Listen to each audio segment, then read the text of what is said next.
낡은 가방을 든 72세 노부인. 자식들은 아무도 그녀가 800억 건물주인 줄 몰랐습니다. 여러분이라면 어떻게 하시겠습니까? 20년 만에 찾아온 어머니가 낡은 옷을 입고 작은 가방 하나만 든 채 오늘 밤 하루만 재워달라고 한다면요. 그런데 그 어머니가 사실은 수백억 원의 재산을 가진 사람이라면 어떨까요? 돈이 있다는 사실을 숨긴 채 세 자녀의 집을 차례로 찾아간 한 어머니였습니다. 첫째 딸은 문도 제대로 열어주지 않았고 둘째 아들은 실버타운을 알아봐 주겠다고 했어요. 그런데 이미 세상을 떠난 막내딸의 남편은 달랐습니다. 장모가 누구인지도 모른 채 자신의 좁은 집으로 데려가 이렇게 말했어요. 어머니, 방은 좁아도 사람 하나 누울 자리는 있습니다. 그 말을 들은 노부인은 결국 고개를 숙이고 울고 말았습니다. 그리고 2달 뒤 800억 원대 재산의 주인이 완전히 뒤바뀌게 됩니다. 대체 이 가족에게 무슨 일이 있었던 걸까요? 이야기를 시작합니다. 일부 20회 동안 돌아가지 못한 여자. 서울 성수동. 새벽 1시가 넘어간 시간이었습니다. 불이 켜진 사무실에 72살의 한 여자가 혼자 앉아 있었어요. 이름은 서정희. 겉으로 보기에는 어디서나 볼 수 있는 평범한 노인이었습니다. 하지만 그녀가 앉아 있는 건물은 바로 정희 자신의 건물이었어요. 정희는 작은 세탁소 하나로 시작해 호텔 세탁업과 린넨 납품 사업을 일으켰습니다. 전국의 공장 3곳과 상가 건물 4채를 가진 자산가가 되어 있었어요. 현재 자산 가치는 약 800억 원이었습니다. 그런데 이상한 점이 하나 있었습니다.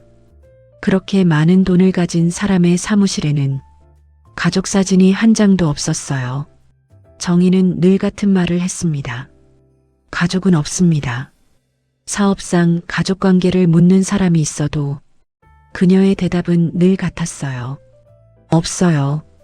그날도 정희는 다음 달 계약서를 보고 있었습니다. 그런데 갑자기 글씨가 흔들리기 시작했어요. 정희가 눈을 비볐습니다. 다시 계약서를 보았습니다. 이번에는 책상이 기울어지는 것처럼 느껴졌어요. 순간 오른쪽 옆구리에 칼로 찌르는 듯한 통증이 올라왔습니다. 정희가 급히 의자를 붙잡았어요. 하지만 손에 힘이 풀렸습니다. 쿵! 그대로 바닥에 쓰러졌어요. 정희가 다시 눈을 떴을 때는 병원이었습니다. 천장을 바라보던 정희가 낮게 물었어요. 제가 얼마나 누워 있었죠? 의사가 대답했습니다. 이틀입니다. 검사 결과도 나왔습니다. 정희는 의사의 표정을 한참 바라보았어요. 좋은 이야기는 아니군요. 의사는 잠시 침묵했습니다. 간암입니다. 상태가 많이 진행됐어요. 정희의 표정에는 큰 변화가 없었습니다. 몇 기입니까? 4기에 가깝습니다. 수술은요? 현재 상태에서는 쉽지 않아요. 항암 치료를 시작해 볼 수는 있지만 연세와 다른 장기 상태까지 고려하면 마음의 준비도 함께 하시는 게 좋겠습니다. 정희가 물었습니다. 얼마나 남았습니까? 의사는 선뜻 대답하지 못했어요. 정희가 다시 물었습니다. 저는 숫자로 듣는 걸 좋아합니다. 말씀하세요. 의사가 어렵게 입을 열었어요. 치료 반응에 따라 다르지만 몇 달에서 길면 1년 정도를 보고 있습니다. 정희는 천장을 바라봤습니다. 그리고 뜻밖에도 웃었어요. 1년이라 생각보다 많이 주셨네. 의사가 물었습니다. 가족분께 연락드릴까요? 그 순간 정희의 얼굴에서 웃음이 사라졌어요. 가족은 없습니다. 짧은 대답이었습니다. 그날 밤 정희는 퇴원하겠다고 고집했어요. 비서 이민호가 말렸습니다. 대표님, 최소한 며칠은 입원하셔야 합니다. 정희가 대답했어요. 병원에 누워 있다고 시간이 멈추나? 아니잖아. 사무실로 돌아온 정희는 20년 동안 한 번도 열지 않았던 서랍을 열었습니다. 맨 아래 작은 청가방 하나가 있었어요. 그 안에서 빛바랜 사진 몇 장이 나왔습니다. 젊은 시절 남편, 그리고 새 아이, 첫째 딸 수진, 둘째 아들 동훈, 막내딸 미영. 사진 속 막내 미영은 어머니의 목을 끌어안고 활짝 웃고 있었어요. 정희의 손이 멈췄습니다. 20해 전이었어요. 정희가 49살이던 때였습니다. 남편의 사업이 무너지면서 집까지 경매로 넘어갔어요. 빚쟁이들이 매일 집을 찾아왔습니다. 남편은 결국 견디지 못하고 세상을 떠났어요. 정희는 새 아이를 데리고 친정과 친척 집을 전전했습니다. 그러다 부산의 세탁 공장에서 숙식을 제공하는 일자리를 구했어요. 정희는 아이들에게 말했습니다. 엄마가 1년만 다녀올게. 돈 벌어서 반드시 돌아올게. 그러나 1년은 3년이 되었고 3년은 10년이 되었습니다. 정희는 돈을 벌기 시작했어요. 공장을 인수했고 사업은 점점 커졌습니다. 그런데 이상하게도 형편이 나아질수록 자식들에게 돌아가기가 더 어려워졌어요. 처음에는 미안해서 못 갔고 나중에는 부끄러워서 못 갔습니다. 아이들은 이미 자신 없이 살아가는 법을 배웠을 거라고 생각했어요. 이제 와서 나타나는 것이 오히려 아이들을 흔드는 일이라고 스스로 합리화했습니다. 그렇게 20해가 흘렀어요. 정희가 사진을 쓰다듬었습니다. 수진아, 동훈아, 미영아, 엄마가 너무 늦었구나. 그날 처음으로 800억 원 자산가 서정희가 아니라 새 아이를 버리고 떠났다고 믿으며 살아온 한 어머니가 울었습니다. 다음 날 아침 정희는 비서를 불렀어요. 민호야. 네. 아이들 좀 찾아봐줘. 비서가 놀라 정희를 바라봤습니다. 대표님 자녀분들이요. 그래. 어떻게 살고 있는지만 알아봐. 내 이야기는 절대 하지 말고. 일주일 뒤 비서가 두꺼운 서류 봉투를 들고 들어왔어요. 첫째 따님 서수진 씨는 현재 서울 강남에서 피부관리숍 3곳을 운영하고 있습니다. 남편은 의사이고 아들 1명이 있어요. 정희가 조용히 웃었습니다. 수진이가 장사를 하는구나. 어릴 때부터 계산은 빨랐지. 비서가 말을 이었어요. 둘째 아드님 서동훈 씨는 중견기업 상무입니다. 결혼했고 딸 2이 있어요. 분당에 거주하고 있습니다. 정희가 물었습니다. 미영이는? 비서가 대답하지 못했어요. 정희가 비서를 바라봤습니다. 왜 그래? 말해.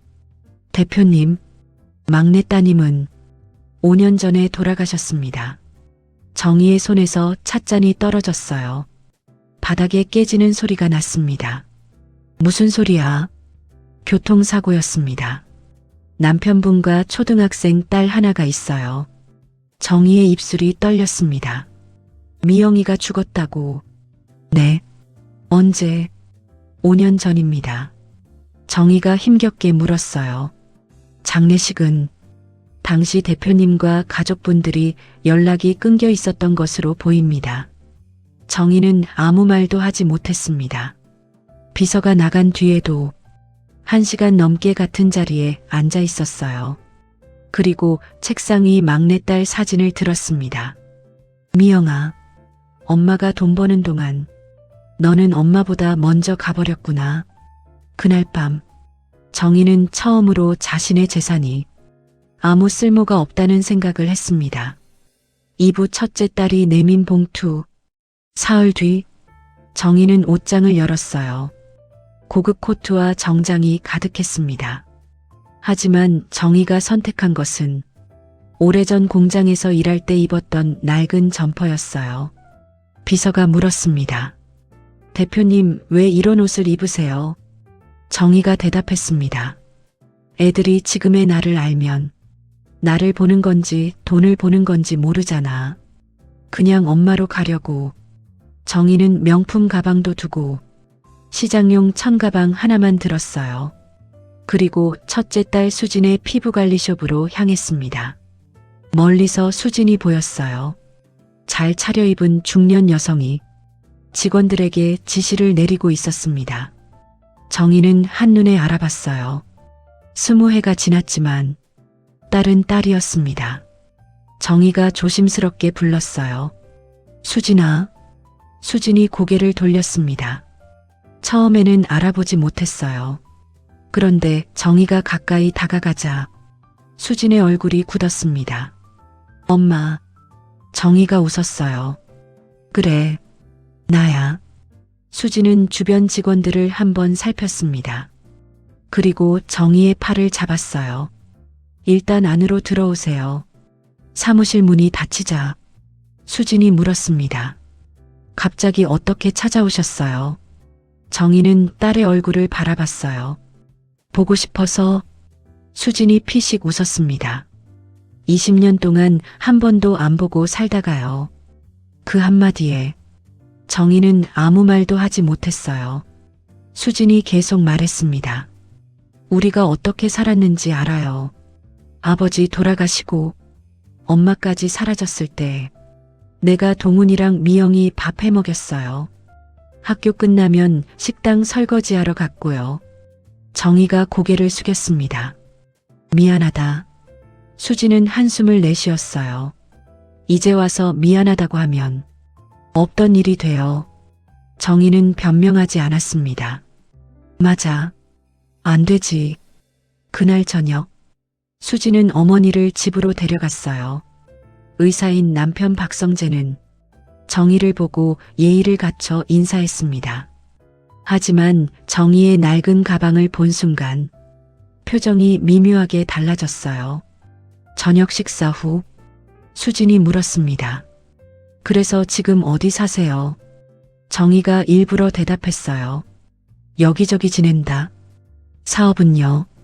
그만뒀어. 수진과 남편의 눈이 마주쳤습니다. 정희는 그 장면을 놓치지 않았어요. 잠시 후 정희가 말했습니다. 수진아, 오늘 하루 여기서 자고 가도 되겠니? 수진이 바로 대답하지 못했어요.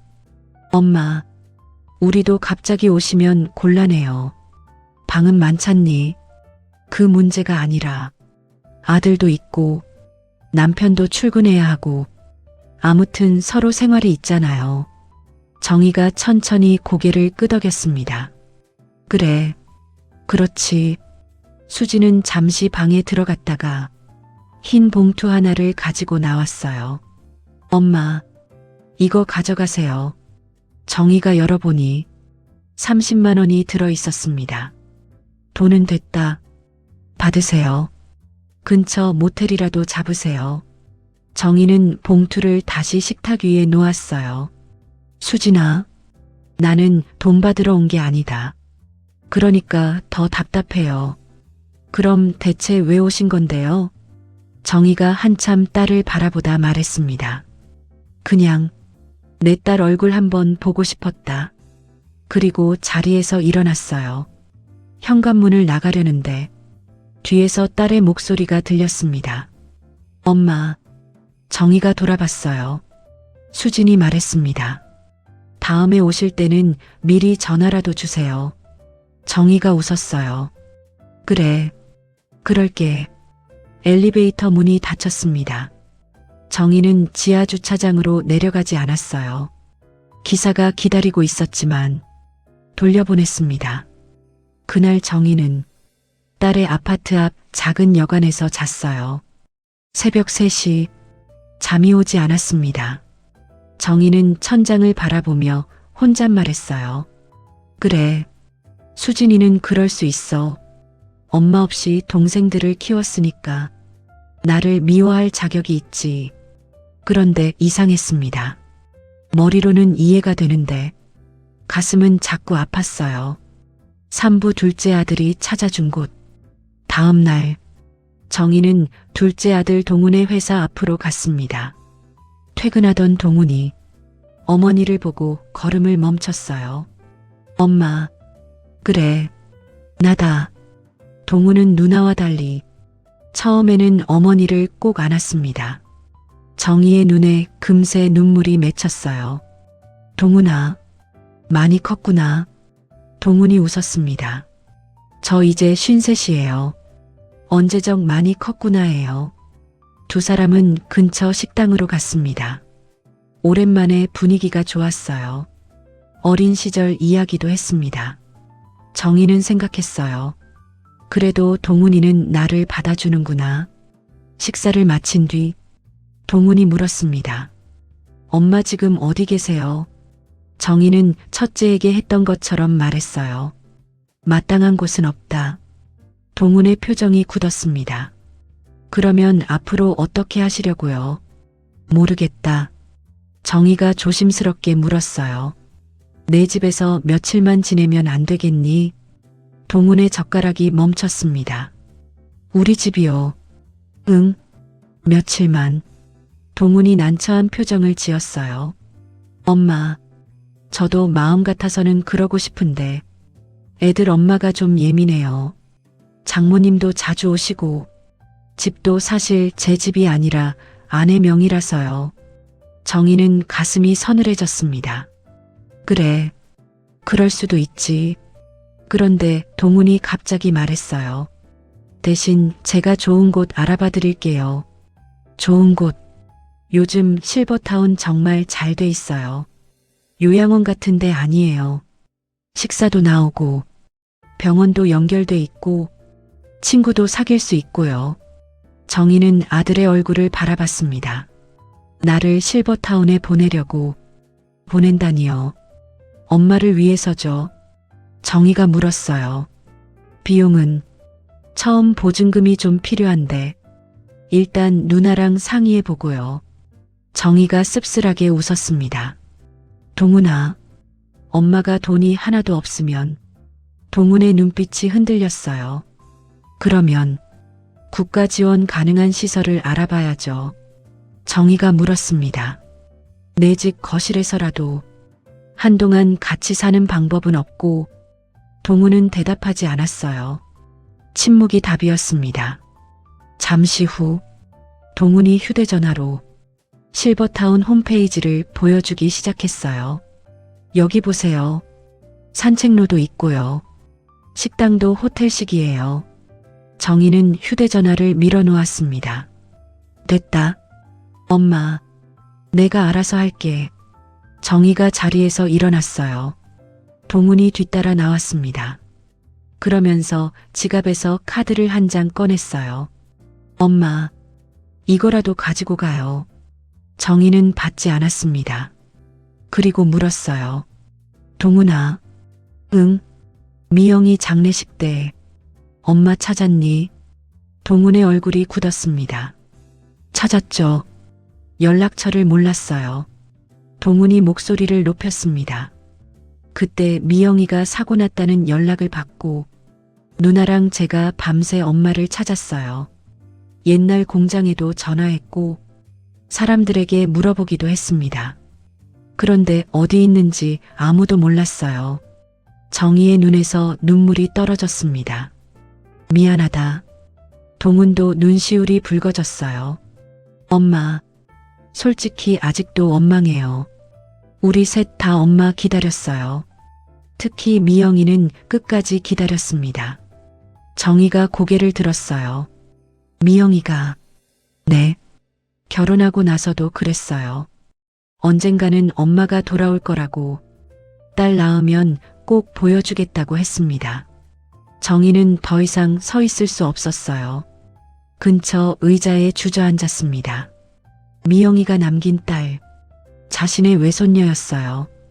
한 번도 안아보지 못한 아이였습니다. 정희가 물었어요. 그 아이 어디 사니? 동훈이 대답했습니다. 미영이 남편이 데리고 살아요. 형편이 별로 좋지는 않은 걸로 알아요. 무슨 일 하는데? 택배도 하고 야간 대리운전도 한다고 들었어요. 정희가 아들을 바라봤습니다. 도와주지 않았니? 누나도 저도 각자 사정이 있으니까요. 정희는 잠시 아들의 얼굴을 바라봤어요. 그리고 말했습니다. 그래, 각자 사정이 있지. 그날 밤 정희는 비서에게 전화했어요. 민호야, 막내 사위 주소 보내줘. 대표님, 지금 바로. 사부방은 좁아도 한 사람 누울 자리는 있습니다. 경기도 부천의 오래된 다세대 주택. 정희는 주소를 몇 번이나 확인했습니다. 엘리베이터도 없는 건물이었어요. 4층까지 계단을 올라가는 동안 숨이 차올랐습니다. 중간에 2번이나 쉬었어요. 현관문 앞에 서서 한참 동안 초인종을 누르지 못했습니다. 마침 문이 열렸어요. 중학생쯤 되어 보이는 여자아이가 쓰레기 봉투를 들고 나왔습니다. 아이와 정희의 눈이 마주쳤어요. 안녕하세요. 정희의 가슴이 철렁 내려앉았습니다. 아이의 눈이 죽은 막내딸 미영과 똑같았어요. 정희가 물었습니다. 혹시 여기 김재호 씨 댁이니? 네, 우리 아빠인데요. 정희의 목소리가 떨렸어요. 아빠 계시니? 아직 안 왔어요. 근데 누구세요? 정희는 차마 말하지 못했습니다. 그냥 예전에 내 엄마를 알던 사람이야. 아이의 눈이 커졌어요. 우리 엄마요. 응. 아이가 활짝 웃었습니다. 들어오세요. 집은 작았어요. 거실과 부엌이 붙어 있었고 방 2개가 전부였습니다. 하지만 집은 깨끗했어요. 벽 한쪽에는 미영의 사진이 여러 장 걸려 있었습니다.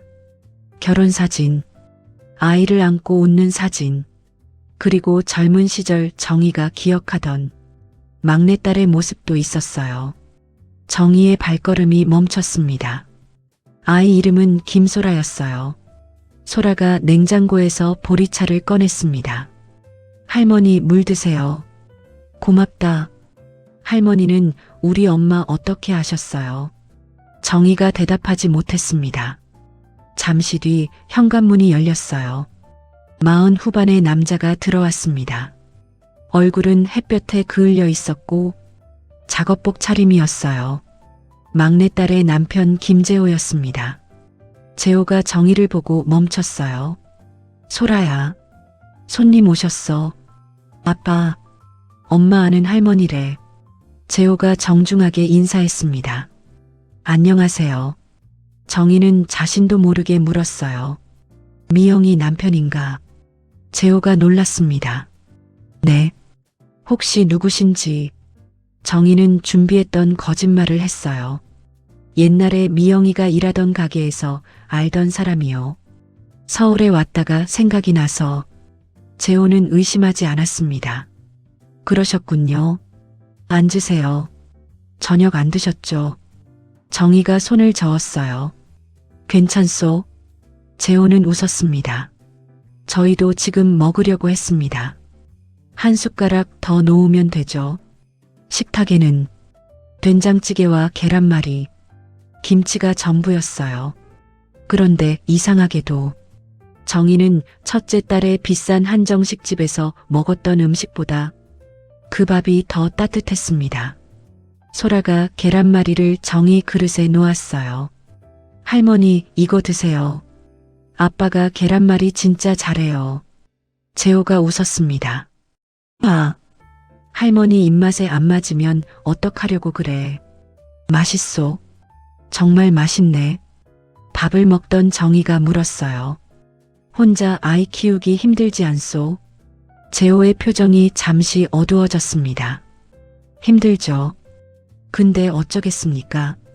제가 아빠니까 해야죠. 재혼 생각은 안 했소. 몇 번 소개는 받았어요. 그런데 소라가 아직 엄마를 많이 그리워합니다. 저도 그렇고요. 재호가 벽에 걸린 미영의 사진을 바라봤습니다. 그 사람 참 착했어요.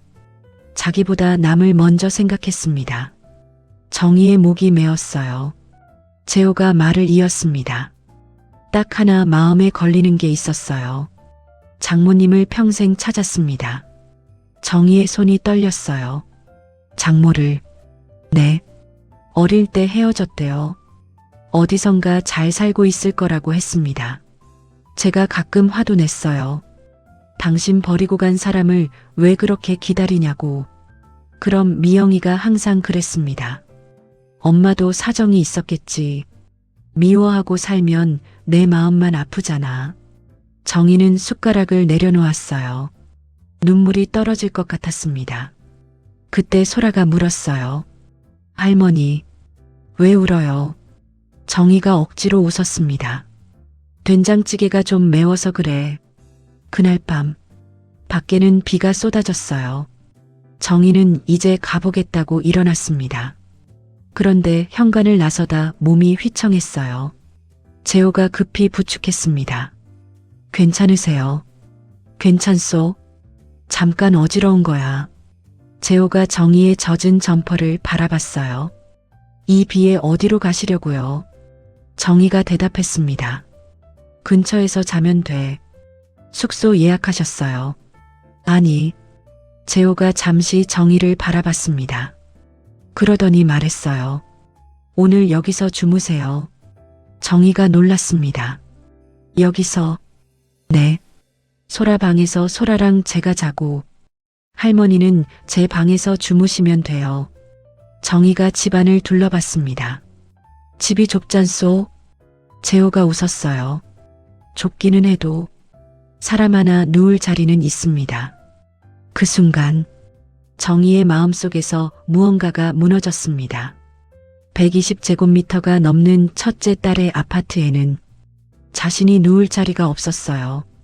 넓은 집에 사는 둘째 아들은 시설을 알아보겠다고 했습니다. 그런데 방 2칸짜리 집에 사는 막내 사위는 자신이 누울 자리가 있다고 말했어요. 정희는 고개를 돌렸습니다. 눈물을 보이고 싶지 않았어요. 그날 밤 정희는 막내 사위의 작은 방에 누웠습니다. 낯선 천장, 얇은 이불, 낡은 선풍기. 그런데 20년 만에 가장 편안하게 잠이 들었어요. 새벽, 화장실에 가려고 일어났다가 거실에서 잠든 재호와 소라를 보았습니다. 재호는 바닥에서 자고 있었어요. 소라는 아빠 팔을 베고 잠들어 있었습니다. 정희는 한참을 바라봤어요. 그리고 아주 작은 목소리로 말했습니다. 미영아, 너 사람 하나는 제대로 골랐구나. 다음 날 아침 정희가 떠나려고 하자 소라가 작은 종이봉투 하나를 내밀었어요. 할머니, 이거 가져가세요. 뭐니? 샌드위치요. 아빠가 만들어줬어요. 배고플 때 드세요. 정희가 봉투를 받아들었습니다. 그리고 아이의 머리를 쓰다듬었어요. 소라야. 네. 할머니가 또 와도 되니? 당연하죠. 소라가 웃었습니다. 정희는 계단을 내려가다가 결국 벽에 기대어 울었어요. 자신을 알아보지도 못한 외손녀에게 20년 동안 받지 못했던 가족의 허락을 받은 것 같았습니다.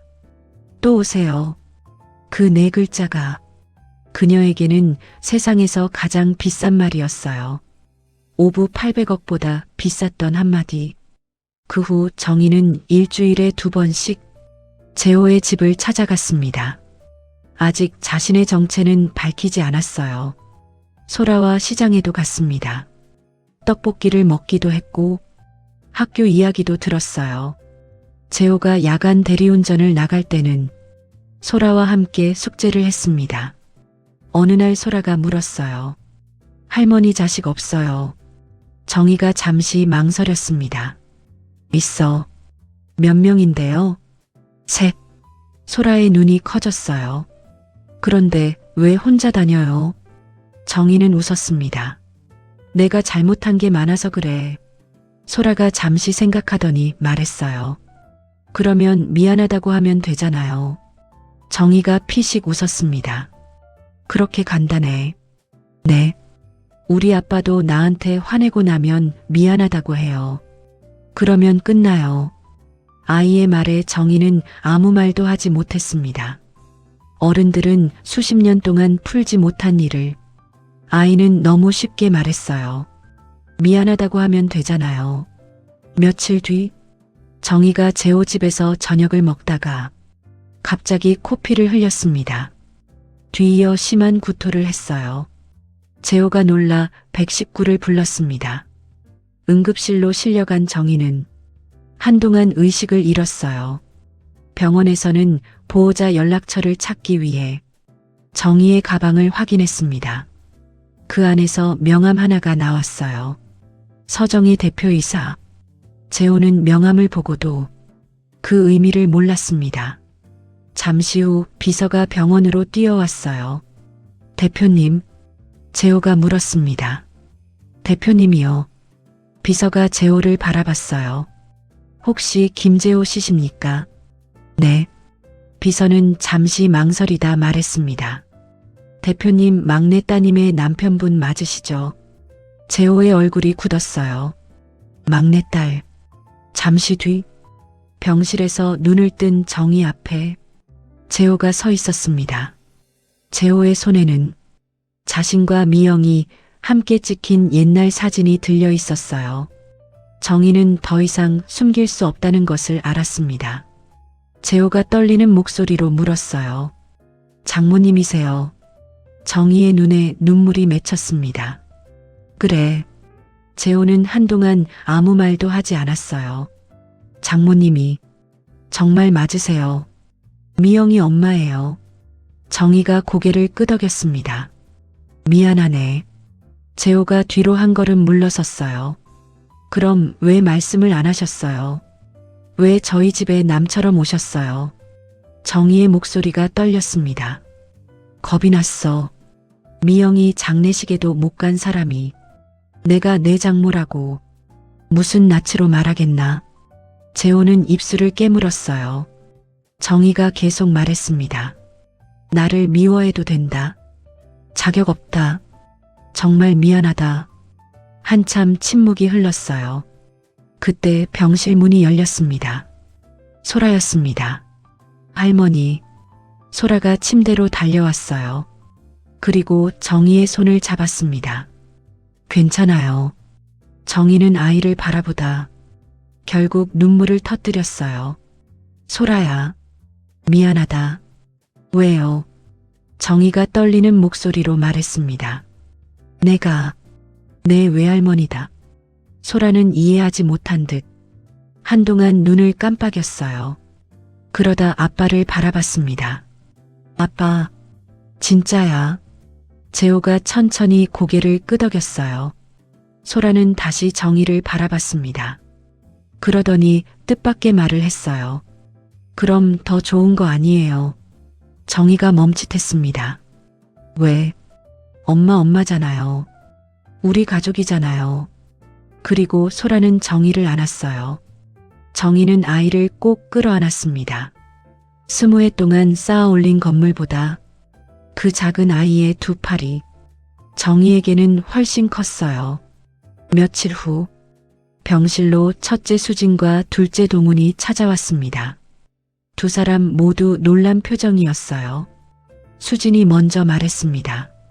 엄마, 회사 대표라는 게 사실이에요. 동훈도 물었어요. 성수동 그 건물도 엄마 거예요. 정희는 두 사람을 바라봤습니다. 그래. 수진의 표정이 복잡해졌어요. 그럼 왜 그런 옷을 입고 우리를 찾아왔어요? 왜 돈도 없는 사람처럼 말씀하셨어요? 정희가 대답했습니다. 너희가 엄마를 보는지, 엄마 주머니를 보는지 알고 싶었던 건 아니다. 그냥 돈 없는 엄마도 너희 엄마일 수 있는지 궁금했어. 병실이 조용해졌습니다. 동훈이 고개를 숙였어요. 엄마, 미안해요. 제가 잘못했어요. 수진도 울기 시작했습니다. 엄마도 우리 버렸잖아요. 정희가 고개를 끄덕였어요. 그래, 맞다. 그래서 너희를 탓하지 않는다. 나는 엄마 역할을 못했어. 그러니 너희에게 효도를 요구할 생각도 없어. 다만 이번에 알았다. 가족은 큰 집에 산다고 가족이 되는 것도 아니고 돈을 많이 준다고 가족이 되는 것도 아니더라. 힘들 때 옆에 자리 하나 내주는 사람이 가족이더라. 수진과 동우는 아무 말도 하지 못했습니다. 한 달 뒤 정희는 변호사와 비서를 불렀어요. 유언장을 다시 작성했습니다. 재산의 상당 부분은 세 자녀의 후손에게 공평하게 신탁하도록 했어요.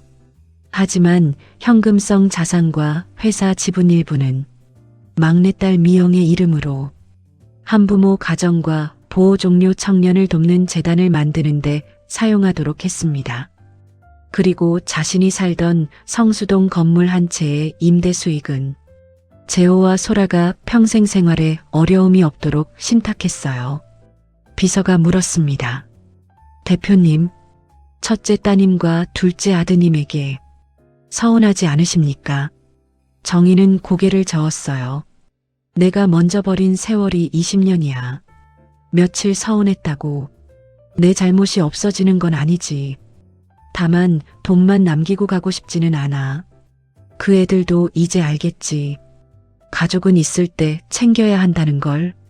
비서가 다시 물었습니다. 김재호 씨에게는 왜 회사 지분까지 주시는 겁니까? 정희가 웃었어요. 그 사람은 800억 가진 장모에게 방을 내준 게 아니야. 돈 한 푼 없는 줄 알았던 늙은 여자에게 자기 방을 내줬어. 그건 돈으로 살 수 없는 거야. 2달 뒤 정희의 상태가 급격히 나빠졌습니다. 마지막 며칠 동안 첫째 수진도 병실을 지켰어요. 둘째 동훈도 회사를 쉬고 찾아왔습니다. 재호와 소라는 매일 곁에 있었어요. 어느 늦은 밤 정희가 세 자녀의 가족들을 바라봤습니다. 그리고 아주 작은 목소리로 말했어요. 수진아, 네. 동훈아, 엄마 여기 있어요. 정희가 힘겹게 웃었습니다. 엄마가 많이 늦었지. 수진이 어머니의 손을 붙잡았어요. 됐어요. 이제 그만 말해요. 정희가 고개를 저었습니다. 아니, 해야 돼. 미안했다. 정말 미안했다. 그리고 재호를 바라봤어요. 재호야, 내 장모님, 미영이 외롭지 않았겠지. 재호의 눈에서 눈물이 떨어졌습니다. 안 외로웠어요. 저랑 소라랑 행복하게 살았습니다. 마지막까지 장모님 보고 싶다고 했어요. 정희가 눈을 감았습니다. 그래, 다행이다. 잠시 뒤 소라가 할머니 손을 꼭 잡았어요. 외할머니, 정희가 힘겹게 눈을 떴습니다. 소라가 말했어요. 다 나으면 우리 집으로 와요.